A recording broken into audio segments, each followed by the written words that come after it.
ఈ కథ ఒక తల్లికి తన బిడ్డలపై ఉండే ప్రభావం గురించి చెబుతుంది.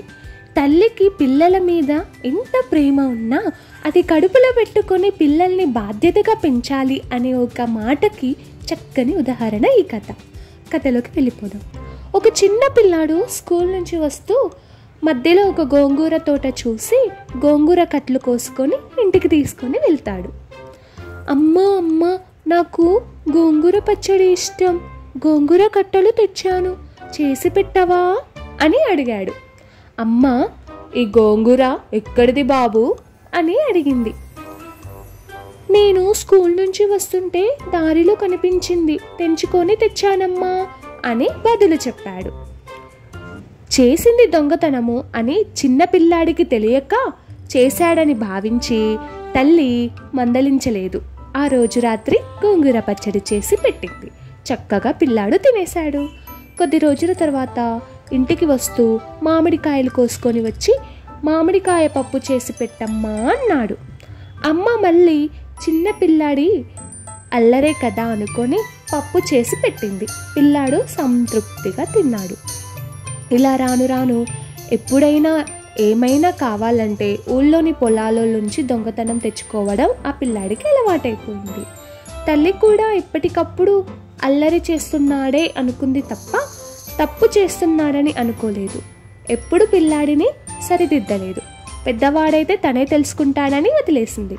ఒకరోజు ఇలాగే ఒక పొలంలో దొంగతనం చేస్తూ పండ్లు కోస్తూ కూరగాయలు కోస్తూ దొరికిపోయాడు ఆ తోటమాలికి. ఆ తోటమాలి ఏం చేశాడంటే నేరుగా ఇంటికి తీసుకొని వచ్చి తల్లితో జరిగిందంతా చెప్పాడు. తల్లి వెంటనే కొడుకుని వెనకేసుకొని వచ్చి, ఏంటండి నా కొడుకునే అంటున్నారు, నా కొడుకు అలాంటి పనులు చెయ్యడు, నువ్వు ఎవరిని చూసి ఎవరు అనుకుంటున్నావో ఏమో అని పాలేరుని తిట్టి పంపించేసింది. పిల్లాడు తల్లి మందలించకపోవడం వల్ల తన తప్పు తెలుసుకోలేకపోయాడు. ఇలాంటి సంఘటనలు ఇంకొన్ని జరిగినప్పుడు తన ప్రవర్తన తల్లి ప్రోత్సహిస్తుందని అనుకున్నాడు. కాలం గడిచి పిల్లవాడు పెద్దవాడయ్యాడు. పెద్దయితే అవసరాలు మారుతాయి కదా మరి.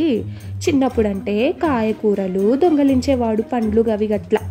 పెద్దయితే కాయగూరలతో సరిపెట్టుకోలేడు, తన అవసరాలు చాలా పెద్దగా ఉంటాయి. అవసరాలకు తగ్గట్టు డబ్బులు దొంగలించడం మొదలుపెట్టాడు.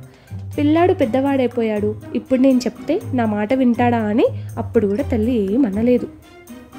ఒకరోజు పోలీసులు వచ్చి దొంగకు సంకెలు వేసి దొంగలించిన సామాన్లు జప్తు చేసుకున్నారు. కొడుకుని తీసుకొని వెళ్ళిపోతుంటే తల్లి బోరుమని ఏడ్చింది. ఇప్పుడు ఏడ్చి ఏం లాభం అమ్మా, నాయుడు గారి పొలంలో గోంగూర తెచ్చిన నాడే తప్పని మందలించి ఉంటే నేను ఈ స్థితికి వచ్చేవాడిని కాదు కదా అని కొడుకు అమ్మతో చెప్పి జైలుకు వెళ్ళిపోతాడు.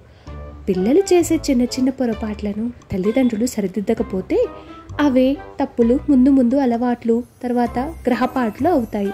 అందుకే సరిచేయండి వాళ్ళని. ఓకే.